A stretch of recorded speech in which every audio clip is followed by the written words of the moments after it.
What's up, everybody? Welcome back to another episode of Gunfish TV. Excited to be back putting out another video.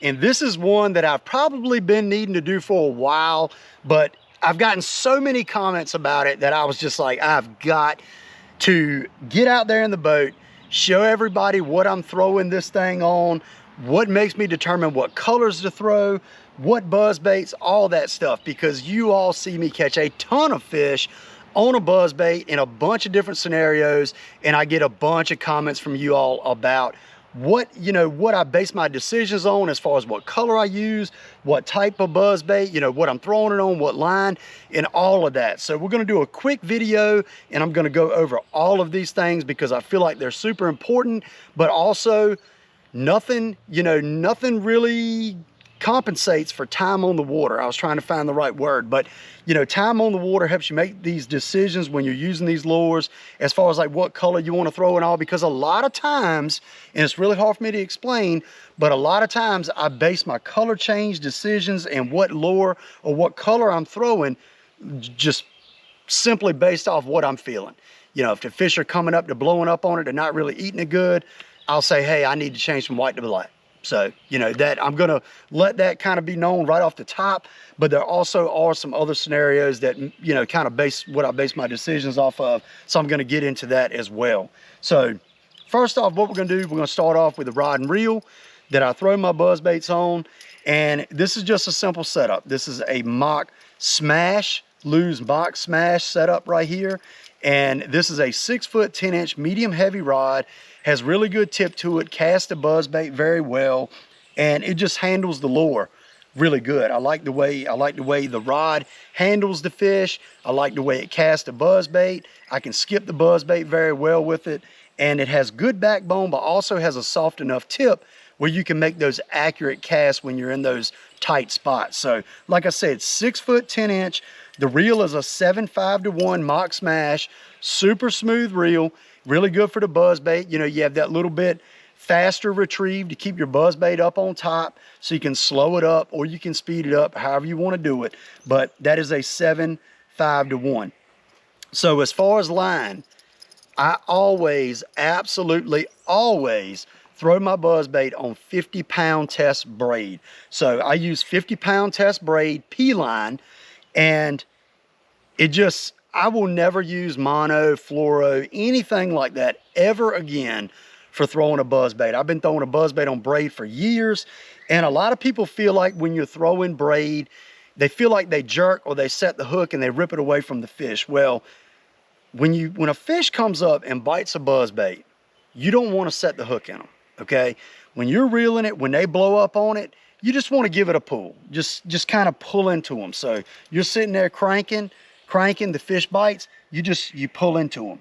And with that braid has no stretch on it. It has no stretch. So you're going to pull that hook into that fish's mouth fairly easy. You don't have any stretch. You're not worried about anything like that. And you got that braid, you got that strength. And also, if you see in my videos, I throw around a lot of wood, hydrilla, I throw way back into pads.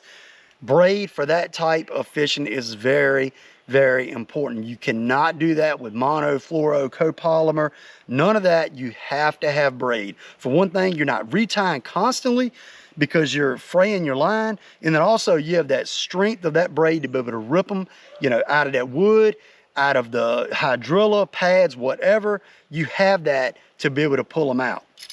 So, and that's something else a lot of people ask me as well. They're like, how in the world do you drag those big fish out of the pads on a 6 foot 10 inch rod? Well, as I said, this rod has plenty of backbone to be able to drag them out. And when people think about like rod length, like 6 foot 10 inch, that's not, a very long rod by today's standards at all. But you got that braid. You're able to reel down, you're able to horse them out. It gets them out. I've never had a big bass bulldog me down in hydrilla or in the pads when I was throwing a 6 foot 10 inch medium heavy rod. I've never had one do it to the point where I couldn't get them out.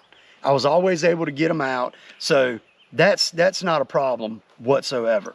So now we're going to get into the meat of the video. We're going to get into the buzz bait portion. So you can see I have a black one tied on, black with gold blade. And then you can see here, I have a white horny toad or white toad lure with a silver blade. So as far as the body goes, now you'll see this is it's just a toad style lure. Has little flappy feet on it. This one is a horny toad, but a ton of brands make a ton of different toads. You can throw whatever one you like, the action of the best. That is just total preference. I'm not going to sit here and tell you which one to throw, because that is just completely a preference of yours. But I will tell you colors. Now I will get into the colors. If you watch me throw a buzzbait, I throw white and I throw black, and I throw no other colors. That's the only two. And for one, that keeps it super simple. So you only have two color choices.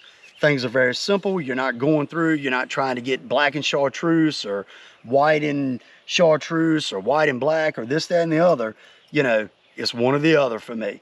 And you know, of course, the whites, if fish are foraging on shad, or you have clear water, you know, clear skies, most of the time I'm going to go with a white. That's what I'm going to start off with. I have caught plenty of big fish on white in cloudy conditions, muddy conditions, you name it. What I try to do in those scenarios, I try to let the fish tell me what they want. So if a fish is coming up on white, they're blowing up on it, they're not really eating it good, I get a couple do that, my mind tells me, hey, put on black, try black. And I've literally had that decision, or the decision of switching win me tournaments, go from missing strikes to catching fish. Sometimes it makes a really, really big difference. So, you know, black, muddy water, cloudy conditions, low visibility, low light, first thing in the morning, sometimes I'll opt for black on that. But I will say that I almost always start off with white. If I can catch them on white, I want to throw white. That's what I want to throw. That's just a confidence thing. Caught a lot of big fish on white, caught big ones on black as well. But just white, for me, I would say I probably throw that probably 75% of the time. I would say I throw white. So as far as blade color, some people get really tied up on blade color. I try not to too much. You know, if it's really clear skies, a sunny day, fish are really foraging on bait fish, like say I'm in a clear lake or somewhere like that, I like to throw silver. In the river, where it's a little bit more stained water, you know, a little bit muddier, things like that, most of the time I opt for gold. Most of the time I throw a gold blade. You know, like I said, complete preference. This is just basing my decisions off of experience on the water. And that's just kind of what I go with. You know, does it make that big of a difference? Probably not as big a difference as I feel like it does. But there's also times when I've thought that it made a really big difference just from switching and really going from not getting bites to getting bites. So that's, you know, really what I base my color decisions off of. Very simple, very basic. And, you know, on a clear day, if you're throwing white and they're coming up on it and nipping at it, you know, as you can see, a fish nipped at this one, pulled the foot off. They're nipping at it, blowing up on it, not eating it. Put black on. Try black. And sometimes that'll be the difference, you know, between catching fish and just getting blow-ups. So this is something else y'all ask. What type of buzzbait? So if I'm fishing open water, I like to opt for a toad buzzbait like this. So this is a Strike King. And the reason, and you'll see the difference between the two, but the reason I like this one when I'm fishing open water, so say I'm like at a deep clear lake or, you know, somewhere that has open water, not a lot of wood, not a lot of hang-ups, pads, stuff like that.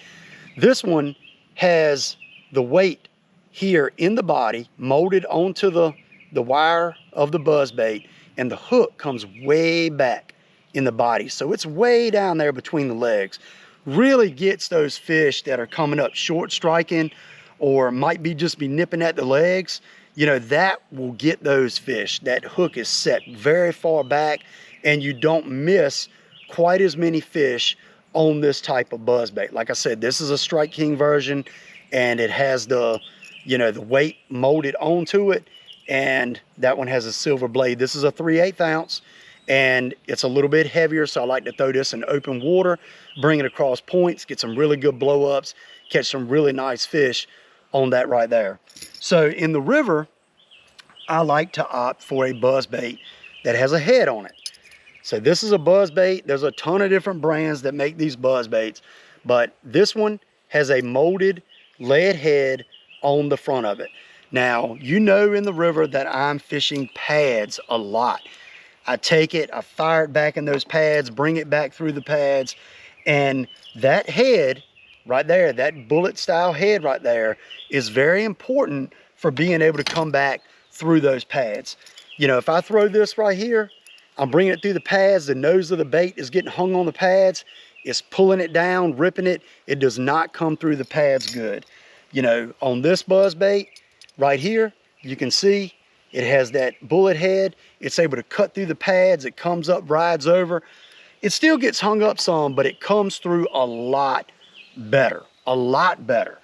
You know, so if you're fishing hydrilla that's right up, kind of matted up under the surface, or pads, or you're throwing over a lot of wood where you have to really bring it up and over, I would suggest opting for a buzzbait that has a bullet style pointy head on it, and you know, that will help it come through a lot better. Open water, I like to opt for this version. In pads, hydrilla, I like to opt for this version. Something else too, you can see that hook doesn't go back nearly as far in the body, you know, as that Strike King version does. Does result in some missed fish, but you know, you're throwing in pads, a lot of wood and stuff, you kind of got to take what you're given, you know. And this is something else I'm gonna get into as well, and we're gonna go ahead and finish up the video. But some people ask me why I don't throw a trailer hook when I'm throwing the toad style buzzbait. For one, if you put a trailer hook on there, it's gonna mess up the action of the feet. No matter what toad you throw, it's gonna mess up the action of the feet, and it's not gonna work properly. Something else, it's not gonna run true. You know, these are things that are very important to getting bites. You know, the legs on whatever toad you're using, they have to be flapping, and your buzzbait cannot be running sideways. It has to be running true coming through the water. So I do not use a trailer hook. You know, something else, I'm throwing in wood, I'm throwing in pads, hydrilla. I don't want to stay hung up the whole time. A trailer hook might result in maybe a fish or two more in the boat over the course of, you know, several weeks. But to me, dealing with the headache and dealing with the hang-ups and the action of the toad not working correctly, I don't feel like it's worth it at all. So I just wanted to get into the meat and potatoes of my buzzbait setup, my line, you know, what buzzbaits I use, you know, why I use the different styles, and then also what color toads I use. Very basic, you know, very simple. It is an amazing technique. It catches a ton of fish. And as y'all can see, if you watch my videos, and I know a lot of y'all have, you see it catches really, really big fish. I've caught more big fish over the past several years on a toad buzzbait than I probably have on the frog. And it's just an absolute confidence bait. I feel like if you all pick it up and fish with it, I think you'll gain a ton of confidence in it as well. And you might even win some tournaments and catch, maybe catch your PB on the old toad buzzbait. So go get you some, throw that thing. It's not always gonna work. Just like any lure, it has its times, early morning, late afternoon in the summer, spring and fall, all day long. It's an absolute killer. So get you some. I really appreciate y'all watching. If you enjoyed this video, be sure to hit that subscribe button. Check out some of my other videos where I'm actually catching fish, and I will see you next time on Gunfish TV.